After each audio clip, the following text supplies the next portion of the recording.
Hello folks, Trans Gamer Girl back with you once again for this Friday, April 3rd, 2020. And today I'm going to review a defunct game company called Gametek. Now, Gametek has made many great games on the NES, Super NES, Game Boy, Sega Genesis, and many other gaming consoles. Like, for example, Wheel of Fortune, Jeopardy, Family Feud, Classic Concentration, Double Dare, and many others. Now, for the NES, there was going to be 3 games released. The Price is Right, Card Sharks, and I believe the third one was Press Your Luck. But neither of those 3 got released for some odd reason. Most of these... Sorry about that. Now, most of these games play like the actual shows should. Some of them a few minutes more than they actually are. Now, Gametek was a former video game company well known throughout the mid-80s through the late 90s. Well known for making mostly game show video games. Like, of course, Wheel of Fortune. I have the NES version. They also had the Junior Edition, which I do not have at the moment, along with the Family Edition, starring Vanna White from 1991, I believe. The Super NES, I recently got the Deluxe Edition. I'll have to get that soon in an update for April. The Game Boy.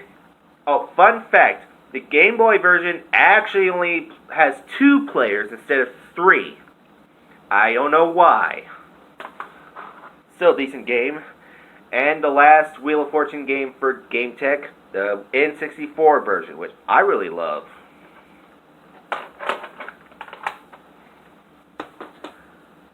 Another popular game show was Jeopardy, Wheel of Fortune's sister show.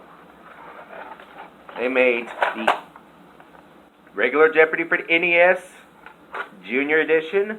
They also had the 25th anniversary, and they also have the Super Jeopardy version, which I don't have neither of those 2, but I will get soon. For the Super Nintendo, they have the regular edition, and another game I recently got, the Deluxe Edition, which I will show in an April update. And they also have the Game Boy Edition. There is a few other versions for the Game Boy, which this is the only Jeopardy game I own for the Game Boy, by the way. Now, in like Wheel of Fortune, this version only has 2 players. And it kind of feels incomplete because Jeopardy is normally played with 3, count them 3 players.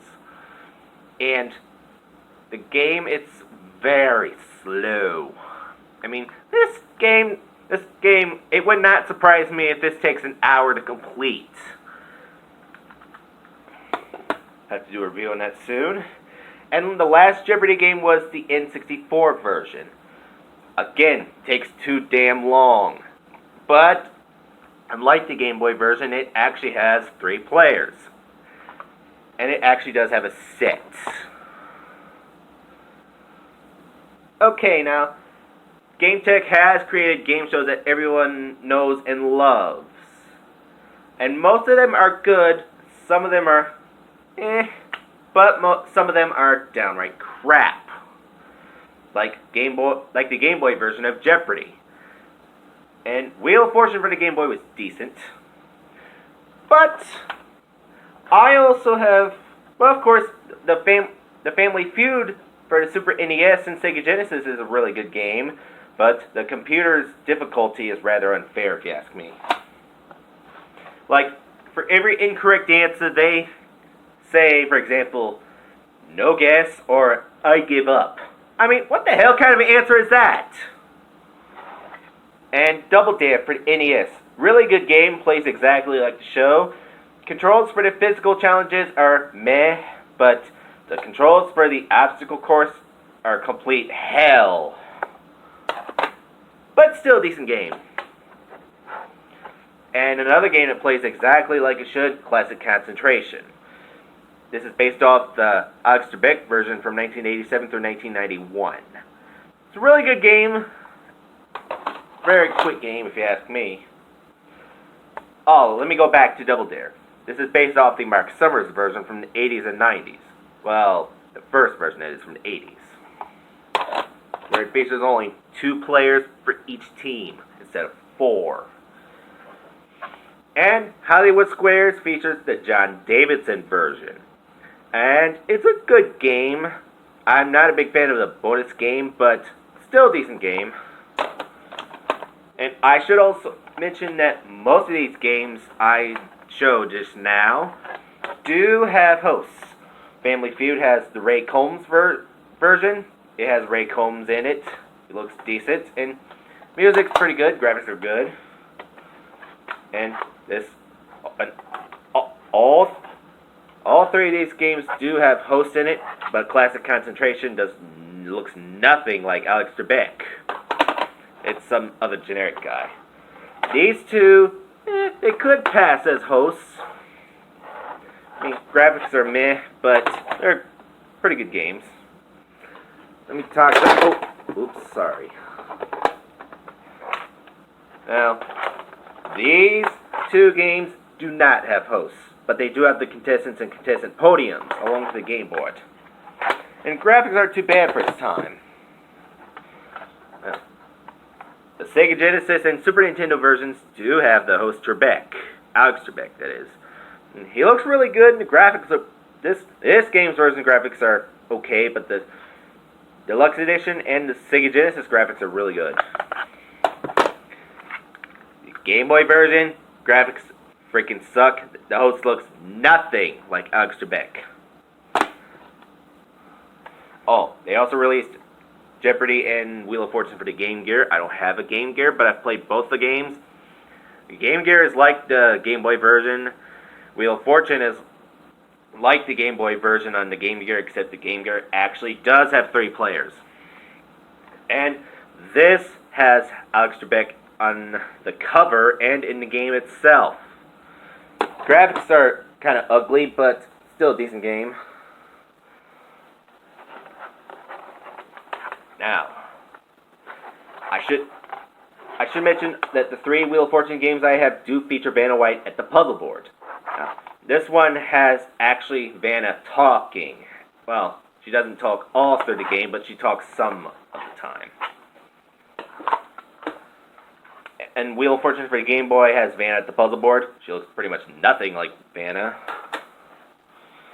And then the Sega Genesis and Super NES versions do have Vanna at the puzzle board, and they do have digitized voices. The Super Nintendo voices are better than the Sega Genesis. But I personally think the Sega Genesis graphics are much more vibrant and more bright. Wheel of Fortune has Vanna White on the cover, and she has her actually talking throughout the game. And it makes for a really good experience. This version makes it like you're actually on the show, which I really love. And that's going to do it for my review. Well, actually, I got one more tidbit. In 1996, Gametek scaled down most of its productivity to Philips, and Take-Two Interactive pretty much took over for Gametek in 1997. And the company filed for bankruptcy in 1998. Darn shame too, because they were a great company. And now that's going to do it for the review of Gametek.